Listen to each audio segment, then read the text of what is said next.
Assalamualaikum warahmatullahi wabarakatuh. Kami dari kelompok 1, kelas MB1A, akan mempresentasikan tentang analisis PT Angkasa Pura I. Saya Ardina Putri Zarani, absen 4.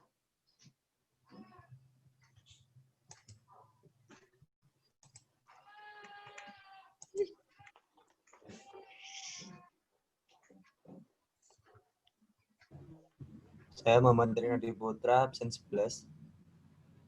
Saya Melinda Elsa Karmiana, absen 16. Saya Raffi Junior Agusuta, nomor absen 21.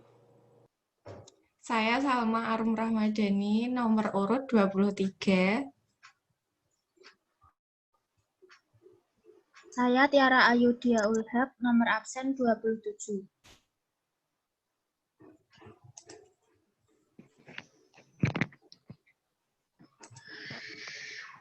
Yang pertama, identitas PT Angkasa Pura I. Apa itu Angkasa Pura I?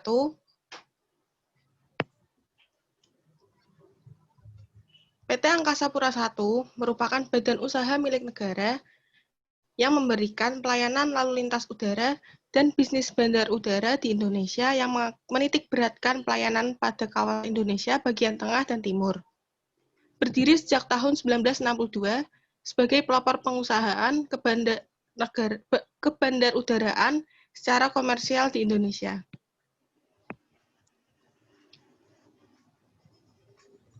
Visi dan misi.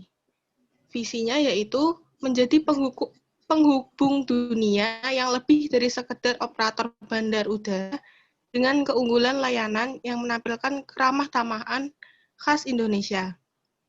Selanjutnya, misi yaitu memberikan layanan berskala global dalam standar keselamatan, keamanan, dan kenyamanan terbaik. Meningkatkan nilai pemangku kepentingan, menjadi mitra pemerintah dan penggerak pertumbuhan ekonomi. Meningkatkan daya saing perusahaan melalui kreativitas dan inovasi, memberikan kinerja pelayanan bandar udara yang prima dalam memenuhi harapan stakeholder melalui pengelolaan sumber daya manusia yang unggul. Yang terakhir, memberikan kontribusi positif pada keselarasan lingkungan. Selanjutnya ada sumber daya manusia dan job description-nya.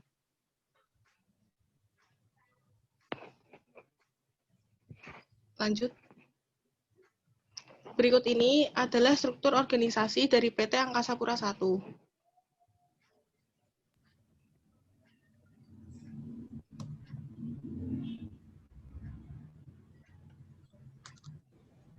Struktur organisasi, garis, dan staf.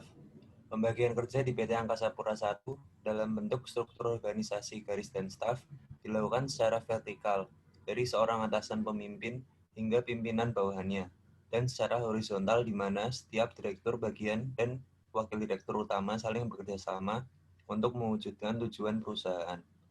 Wewenang dari pemimpin tertinggi dilimpahkan kepada kepala bagian berdasarkan fungsi manajemennya, yaitu operasi, teknik, pemasaran, pelayanan. Pengembangan usaha keuangan dan sumber daya manusia dan umum untuk dikerjakan para pelaksana yang mempunyai keahlian khusus. Struktur organisasi ini tepat untuk diterapkan pada PT Angkasa Pura I karena umumnya digunakan oleh organisasi yang besar, daerah kerja luas, bidang tugas yang beraneka ragam, dan jumlah bawahannya yang banyak sehingga pemimpin tidak bisa bekerja sendiri, melainkan memerlukan bantuan staf.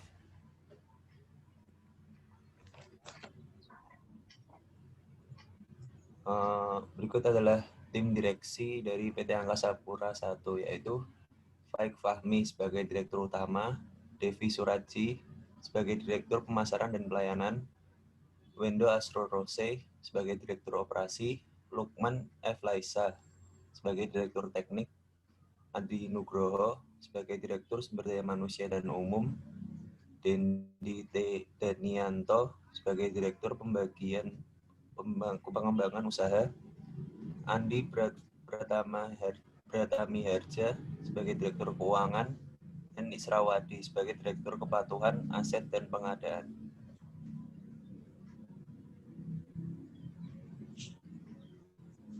Tugas-tugas dari Direktur Utama yaitu mengorganisasi visi dan misi perusahaan secara keseluruhan, menunjuk orang untuk memimpin divisi tertentu, menyusun formula dan strategi untuk mengarahkan bisnis, meeting rutin dengan para pemimpin senior perusahaan, mengikuti situasi kompetisi internal dan eksternal, dan mengevaluasi kesuksesan perusahaan.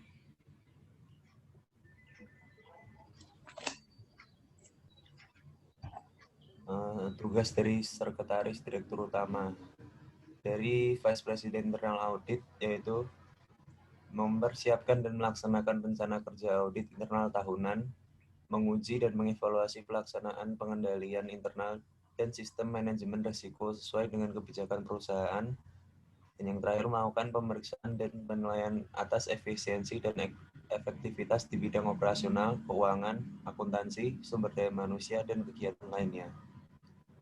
Dari Vice President Corporate Secretary, yang pertama memantau kepatuhan perseroan terhadap undang-undang perseroan dan ketentuan perundang-undangan lainnya, anggaran dasar perseroan, otoritas jasa keuangan, dan ketentuan persyaratan modal serta ketentuan regulasi lainnya melalui kerjasama erat dengan teman legal. Yang kedua, menjalin komunikasi secara teratur dengan badan pengawas pasar modal termasuk otoritas jasa keuangan dan Bursa Efek Indonesia tentang segala hal yang berkaitan dengan tata kelola, aksi korporasi, dan transaksi penting.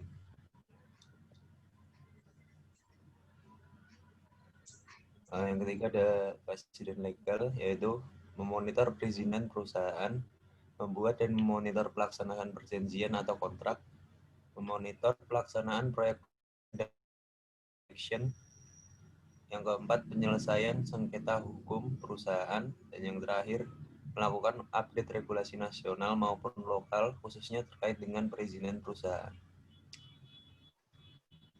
Dari VV, Vice President Compliance and Risk Management, yang pertama mengembangkan dan merevisi kebijakan dan prosedur untuk mencegah perilaku ilegal dan tidak etis.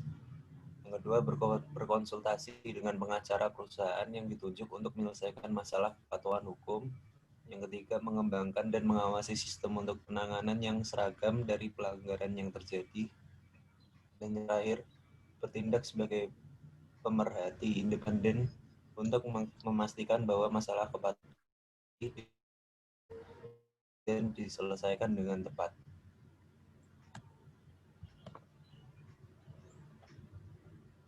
Selanjutnya ada Direktur Operasi, tugas merumuskan kebijakan pembinaan, pelaksanaan, dan pengendalian kegiatan bisnis perusahaan serta pelayanan operasi kebarudaraan. Yang kedua, menyusun perencanaan jangka panjang dan jangka pendek yang berkaitan dengan operasional perusahaan.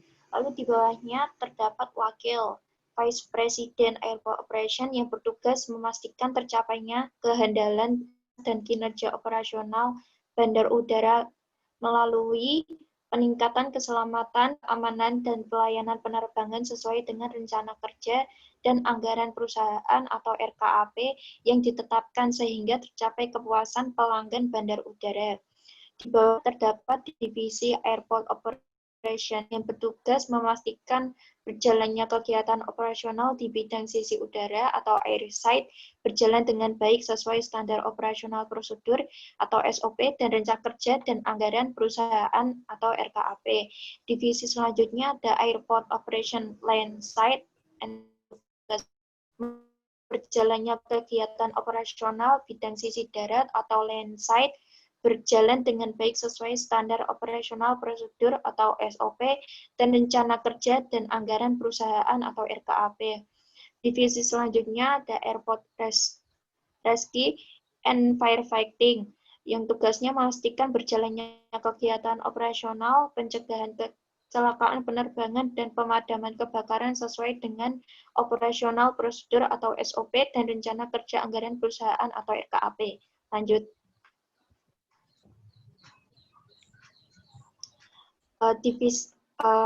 Lalu ada wakil selanjutnya, Vice President Airport Security yang bertugas memastikan keselamatan keamanan dengan baik guna mendukung tercapainya kualitas pelayanan dan kepuasan pelanggan bandar udara berdasarkan rencana kerja dan atau RKAP.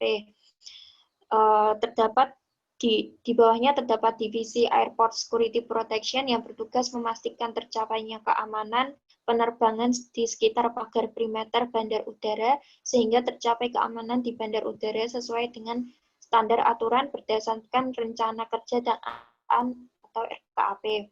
Divisi selanjutnya ada Airport Security Screening yang bertugas memastikan tercapainya keamanan penerbangan di daerah landside dan terminal bandar udara sehingga tercapai keamanan penumpang pengguna jasa bandar udara sesuai dengan standar aturan berdasarkan rencana kerja dan anggaran perusahaan atau RKAP. Divisi selanjutnya Airport Security Quality Control yang bertugas mengelola jalan baik dan pencapaian pelayanan dan kepuasan pelanggan berdasarkan rencana kerja dan anggaran perusahaan atau RKAP. Lanjut.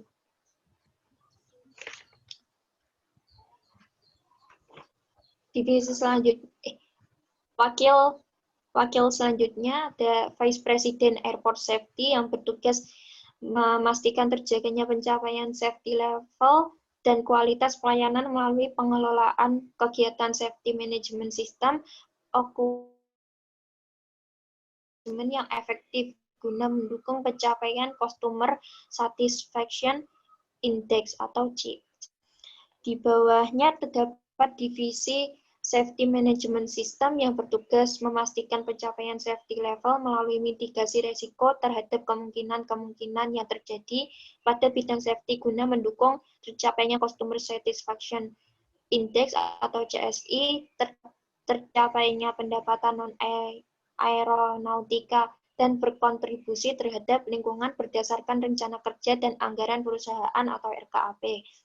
Divisi selanjutnya ada Occupational Safety Health yang bertugas memastikan kesehatan lingkungan melalui mitigasi risiko terhadap kemungkinan-kemungkinan yang terjadi pada bidang kesehatan guna mendukung tercapainya Customer Satisfaction Index atau CSI dan berkontribusi terhadap lingkungan berdasarkan rencana kerja dan anggaran perusahaan atau RKAP. Divisi selanjutnya ada Quality Management yang bertugas memastikan pencapaian kualitas pelayanan terpuasan dan melalui risiko terhadap kemungkinan-kemungkinan yang terjadi guna mendukung tercapainya Customer Satisfaction Index atau CSI dan tercapainya pendapatan non-aeronautika berdasarkan rencana kerja dan anggaran perusahaan atau RKAP. Lanjut. Ada direktur yang bertugas mengkoordinasikan dan mengendalikan kegiatan di bidang perencanaan teknik, produksi, distribusi, dan perawatan teknik. Di bawah direktur teknik terdapat wakil Vice President Airport Engineering, ada divisinya Airport Economic and Statistic yang memiliki tugas membuat rencana kerja, menyelenggarakan dan melaporkan hasil pelaksanaan kegiatan, pencatatan, dan pelaporan akuntansi keuangan, akuntansi manajemen, akuntansi persediaan, dan aktivitas tetap, serta penyusunan, pengendalian, dan pelaporan anggaran. Divisi selanjutnya, Airport Planning and Design, merumuskan kebijakan dan menyusun pedoman kerja yang digunakan di lingkungan Direktorat Pengembangan Usaha dan selanjutnya disampaikan kepada Direktur Utama untuk ditetapkan. Wewenang Direktur Perencanaan dan Pengembangan Usaha. Selanjutnya ada Wakil Vice President Airport Facilities and Maintenance. Divisinya ada Civil Airside, tugasnya melaksanakan kegiatan pengoperasian, pemeliharaan, dan pelaporan fasilitas navigasi udara dan radar. Terus ada divisi non-terminal and landscape yang tugasnya membuat rencana kerja, menyelenggarakan dan pelaksanaan kegiatan, penyiapan pakai fasilitas landasan dan tata lingkungan bandar udara yang meliputi taxiway, apron, parker, taman air, pengelolaan limbah, serta alat-alat besar. Terminal building mempunyai tugas melaksanakan kegiatan pengoperasian, pemeliharaan, dan pelaporan fasilitas bangunan terminal, bangunan operasional, dan bangunan umum. Lanjut. Selanjutnya ada Wakil Vice President Airport Equipment. Ada divisi, di bawahnya terdapat divisi mekanikal yang mempunyai tugas melaksanakan kegiatan pengoperasian, pemeliharaan, dan pelaporan fasilitas mekanikal peralatan. Divisi selanjutnya ada elektrikal yang mempunyai tugas melaksanakan kegiatan pengoperasian, pemeliharaan, dan pelaporan fasilitas telekomunikasi penerbangan, elektronika, dan pelaporan fasilitas telekomunikasi penerbangan, elektronika, bandar udara, dan komputer. Lalu, wakil selanjutnya ada Project Management Training Airport Development yang tugasnya menyiapkan, melaksanakan, mengendalikan, dan melaporkan kegiatan pengembangan usaha dan pemasaran jasa-jasa ke bandar udaraan. Lalu tugas selanjutnya menyiapkan, melaksanakan, mengendalikan, dan melaporkan kegiatan pembinaan dan pemungutan pendapat jasa-jasa ke bandar udaraan.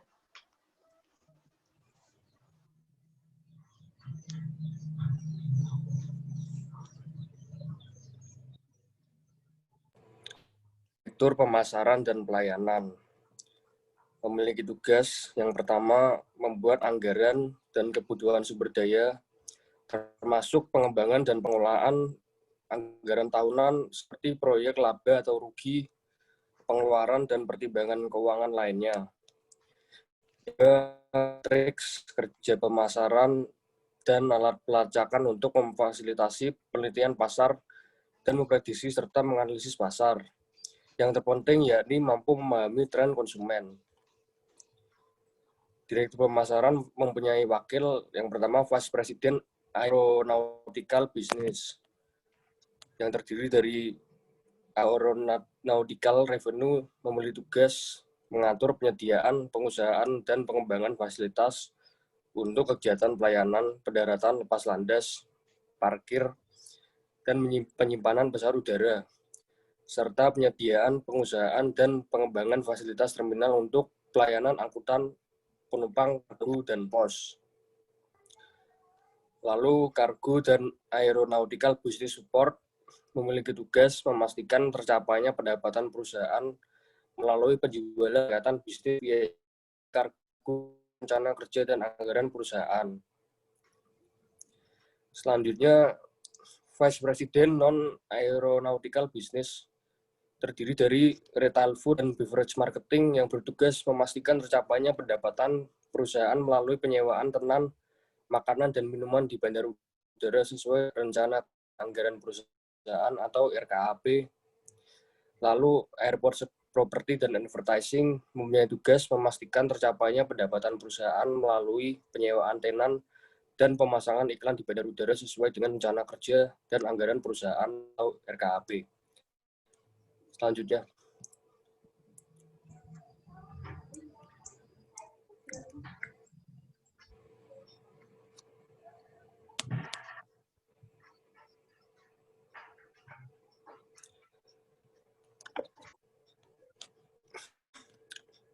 Lalu terdapat Vice President Airport Service and Hospitality yang terdiri dari CRM and Hospitality yang bertugas mengidentifikasi berbagai faktor penting bagi pelanggan, memiliki falsafah customer oriented atau customer centric, dapat melayani dan menangani keluhan pelanggan, membuat dasar pengukuran berdasarkan sudut pandang pelanggan, memberikan dukungan pelanggan yang sempurna, mencatat dan mengikuti semua aspek dalam penjualan, menyediakan informasi mengenai informasi layanan dan penjualan dari pelanggan.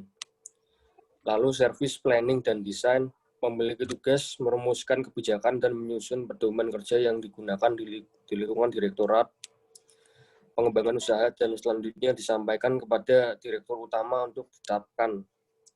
Wewenang Direktur Perencanaan dan Pengembangan Usaha menetapkan kebijakan pengurusan perusahaan di bidang perencanaan, pengembangan usaha, dan PKPL. Lalu service monitoring dan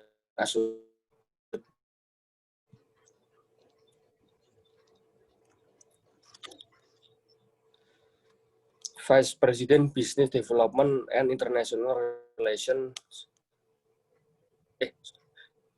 Lalu ada Direktur Pengembangan Usaha yang bertugas pertama merumuskan kebijakan, pembinaan, pelaksanaan, dan pengendalian. Yang kedua, kegiatan kerjasama, pengembangan usaha, dan teknologi informasi. Direktur Pengembangan Usaha memiliki wakil yang pertama, Vice President Business Development and International Relations, yang bertugas pertama melakukan riset pasar, dua mencari peluang pelanggan baru, dan menjaga relasi antar pelanggan atau klien. Yang ketiga, bekerja sama dengan divisi lain untuk memenuhi kebutuhan pasar atau klien. Yang keempat, menyusun dan mempresentasikan rencana pengembangan bisnis perusahaan. Yang kelima, melakukan riset perkembangan bisnis perusahaan secara berkala.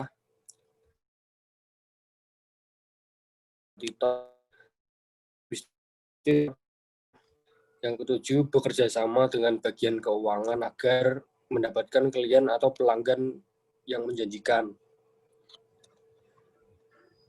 Lalu ada business planning dan development, memiliki organisasi dan individu untuk menemukan peluang baru, lalu mengembangkan tujuan untuk tim pengembangan dan pertumbuhan bisnis dan memastikan mereka terpenuhi.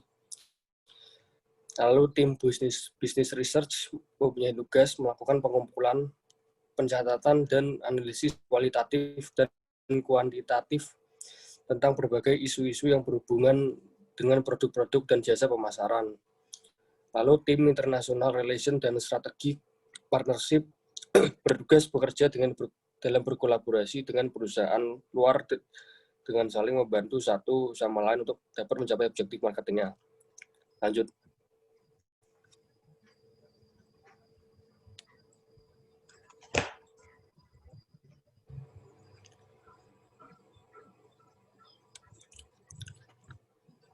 Lalu wakil Vice President Business Portfolio bertanggung jawab untuk menciptakan dan mengelola alokasi investasi untuk klien, serta mengidentifikasikan ketepatan penyelesaian kewajiban investasi perusahaan.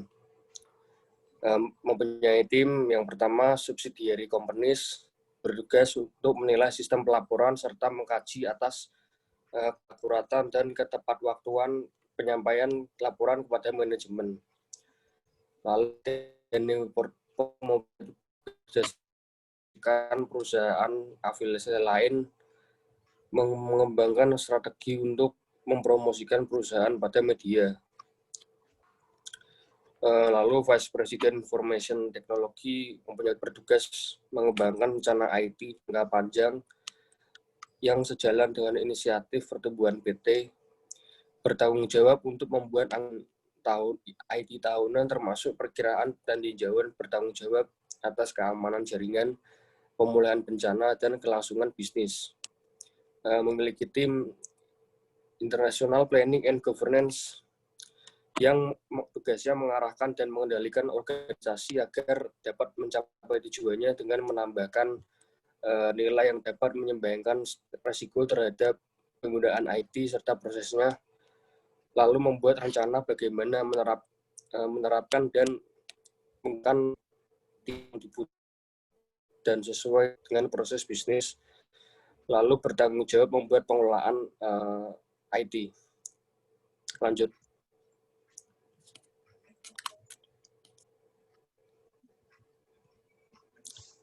Lalu ada tim business application yang bertugas mengelola IT dan aktivitas aplikasi bisnis sesuai dengan praktik terbaik direktorat dan mendukung manajemen harian dan mitra PT.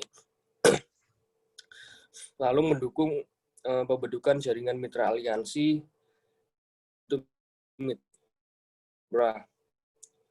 Lalu bertanggung jawab atas manajemen teknis atau proyek dan dari kontrak yang ditetapkan dengan mitra PT. Lalu terdapat tim enterprise application yang bertanggung jawab dalam merencana konseptual untuk aplikasi dan database dan berkontribusi dalam definisi spesifikasi.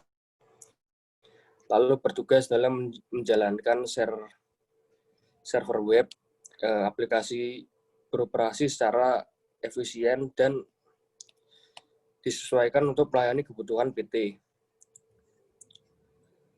Lalu terdapat tim Airport Technology and Network yang bertugas untuk melakukan maintenance terhadap alat atau inventaris bandara yang harus dibuat laporan datanya. Lalu bertugas membuat laporan reporting data yang diambil pada saat alat sedang bermasalah, sedang diperbaiki, ataupun sedang dilakukan pengecekan. Lalu tim ICT Service dalam membantu maskapai dalam memastikan operasi di bandara berjalan dengan akurat dan cepat tanpa kendala. Lalu bertugas melakukan pengawasan dan perbaikan pada alat ICT operasional bandara. Lanjut.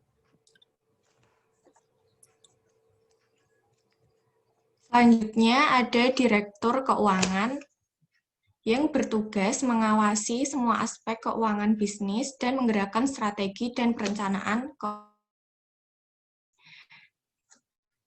Direktur Keuangan mempunyai wakil, yaitu Vice President Accounting, yang bertugas yang pertama mempersiapkan laporan bulanan dan tahunan, yang kedua mempersiapkan daily budget, yang ketiga melakukan validasi transaksi keuangan, yang keempat mengaplikasikan pengaturan keuangan pada kelima perusahaan secara internal, yang keenam mengelola dan memproses data-data keuangan menjadi sebuah laporan, dan yang terakhir memahami prosedur pelaporan OCA.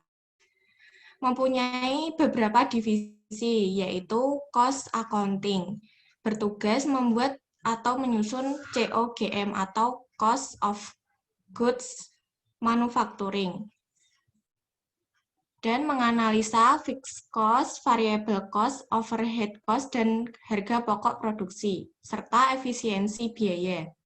Membuat flow prosedur costing, jurnal produksi umum, jurnal, inventory, dan target report.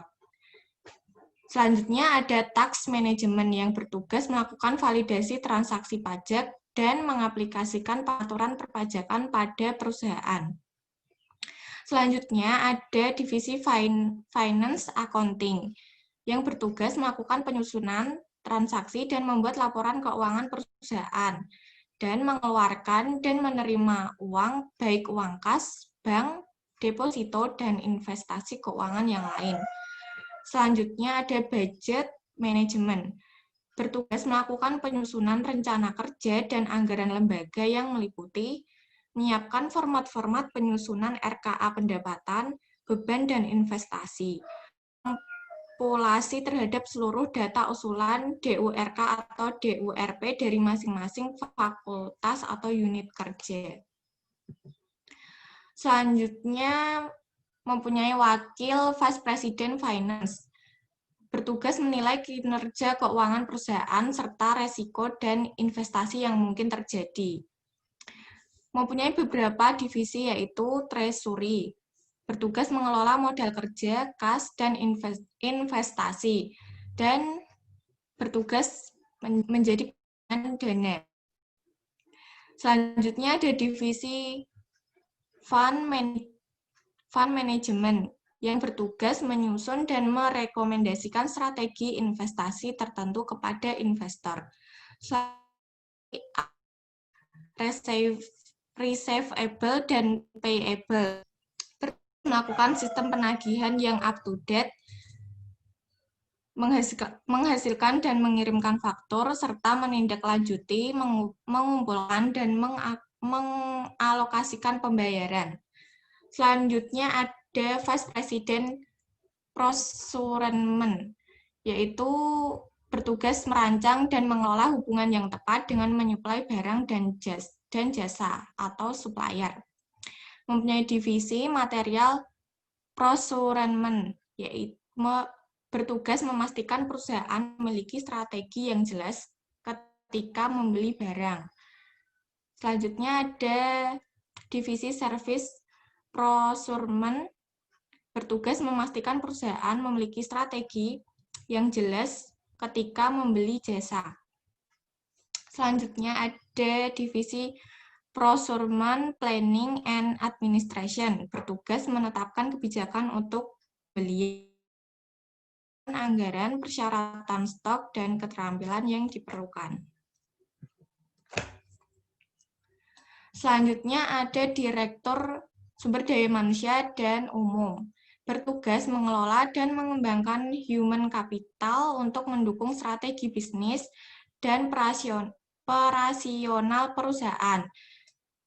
Selanjutnya, mengelola dan mengembangkan talent dan infrastruktur human capital untuk mendukung strategi bisnis dan operasional perusahaan dengan produktivitas tinggi.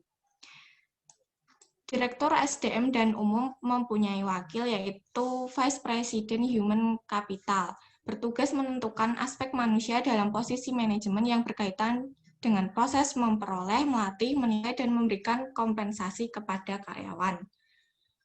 Mempunyai beberapa divisi, yaitu desain dan implementasikan prosedur dalam organisasi. Selanjutnya ada divisi Compensation and Industrial Relation, bertugas memberikan solusi terhadap masalah karyawan, masalah pekerjaan, dan peraturan. Selanjutnya ada divisi Career Management and Human Capital Service, bertugas melakukan proses rekrutmen karyawan dan mengukur beban kerja karyawan. Selanjutnya ada Vice President Training and Development, bertugas merancang dan melakukan menggunakan teknik pengajaran untuk meningkatkan kinerja baik secara individu maupun organisasi, yang sejalan dengan strategi pengembangan karyawan dari perusahaan. Yang kedua, memilih dan menetapkan instruktur program pelatihan. Pelatihan ini juga mencakup penyelesaian masalah yang ada pada perusahaan sesuai kebutuhan. Kemudian,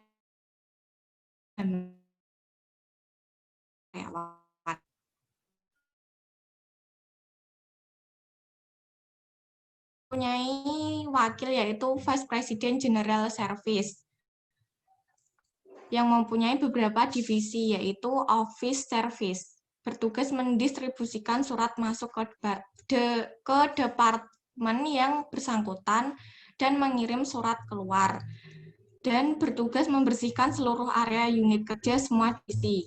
Selanjutnya ada divisi Office Facilities and Maintenance, mengevaluasi dan meningkatkan metode dan peralatan pemrosesan, serta memastikan pengujian pada komponen dan peralatan dilakukan secara berkala untuk mengoptimalkan kinerja operasional dan memenuhi spesifikasi desain. Selanjutnya ada divisi Asset Management, bertugas untuk memastikan status kepemilikan suatu aset dan untuk menginventarisasi kekayaan dan masa pakai aset yang dimiliki. Selanjutnya ada Vice President Corporate Social Responsibility, bertugas menciptakan hubungan perseroan yang serasi, seimbang, dan sesuai dengan lingkungan, nilai, norma, dan budaya masyarakat. Yang selanjutnya ada keuangan. Bagaimana kondisi keuangan 2 tahun sebelum dan sesudah pandemi? Ini adalah laporan keuangan PT Angkasa Pura I pada tahun 2018 dan 2019.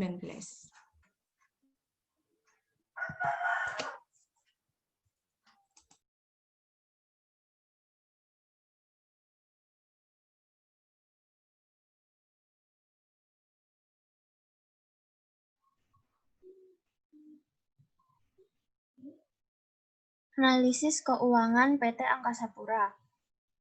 PT Angkasa Pura I mengalami kenaikan total pendapatan, namun laba yang diterima menurun dari tahun sebelumnya.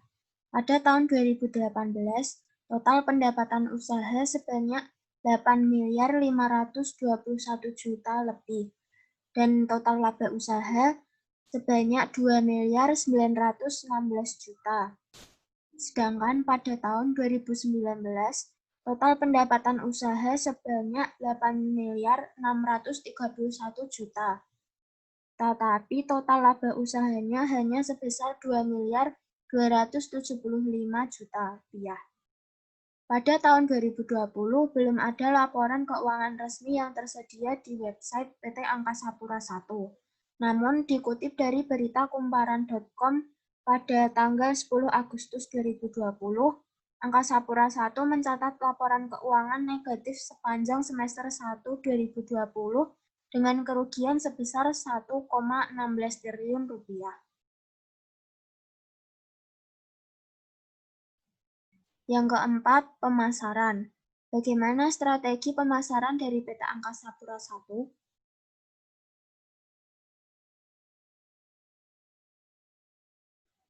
Lanjut. Strategi pemasaran. Angkasa Pura Airports mengimplementasikan strategi pelayanan pelanggan dari hati sebagai kunci strategi pelayanan pelanggan perusahaan, sebagai bentuk mewujudkan hashtag BUMN bekerja dari hati.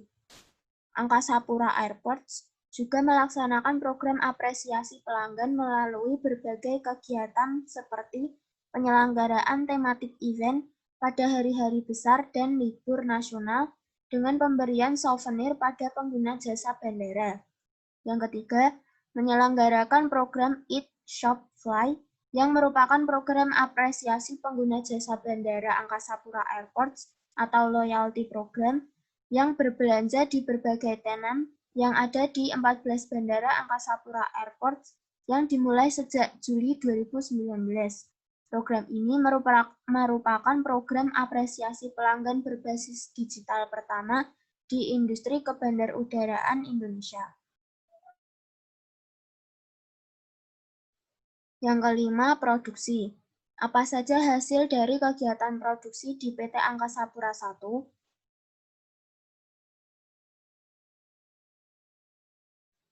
Karena merupakan perusahaan yang bergerak di bidang jasa, maka produk yang dihasilkan berupa jasa pelayanan kepada pengguna jasa. 1. Pelayanan kebandarudaraan. Ada 15 bandara di bawah pengelolaan PT Angkasa Pura I yang siap melayani pelanggan pengguna jasa kebandarudaraan. Nomor 2, memiliki 13 airlines yang tersebar di seluruh wilayah timur dan tengah Indonesia. Yang ketiga, kargo dan logistik, memberikan jasa pengiriman kargo dan logistik. Yang keempat, penyewaan properti dan perkantoran, yaitu menyewakan lahan untuk mitra usaha dan menyediakan tempat perkantoran untuk mendukung mitra usaha dan pengguna jasa bandara.